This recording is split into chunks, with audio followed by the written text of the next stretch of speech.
SIR নিয়ে যাবতীয় জল্পনা বিতর্কের মধ্যেই এবার বিরোধী দলনেতা শুভেন্দু অধিকারী হুঙ্কার দিলেন, নো এসআইআর নো ভোট। তিনি আরো বললেন, ভোটার লিস্টে মৃত ভোটার, ভুয়ো ভোটারদের নাম থাকবে না।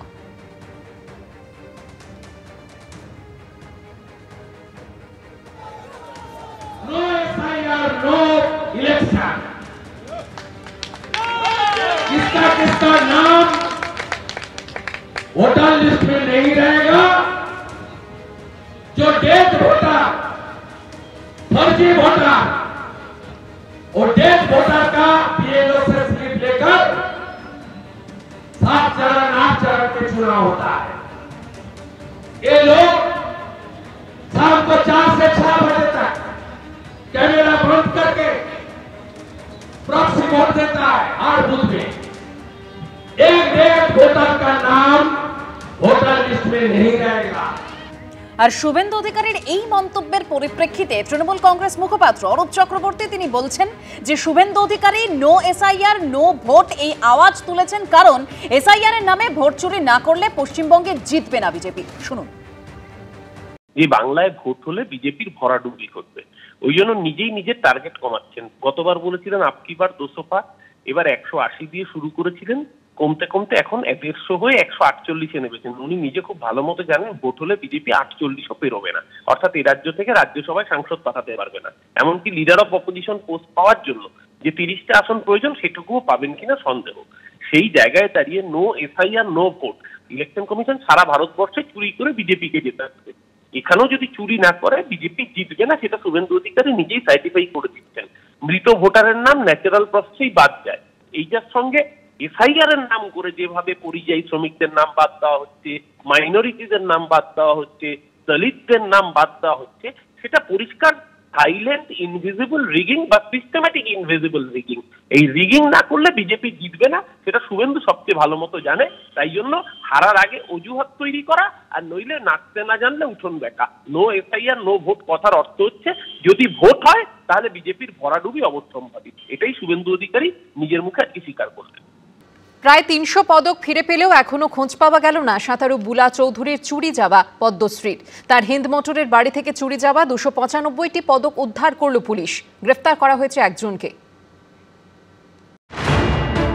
জীবন সাঁতারের সরণি বেয়ে বারবার এসেছে সাফল্য, স্বীকৃতি, সম্মান জমতে জমতে ভরে উঠেছে আস্ত একটা আলমারি। খনি বললেও বোধহয় কম বলা হবে। সেই আলমারি ভেঙেই চুরি হয় শয়ে শয়ে পদক।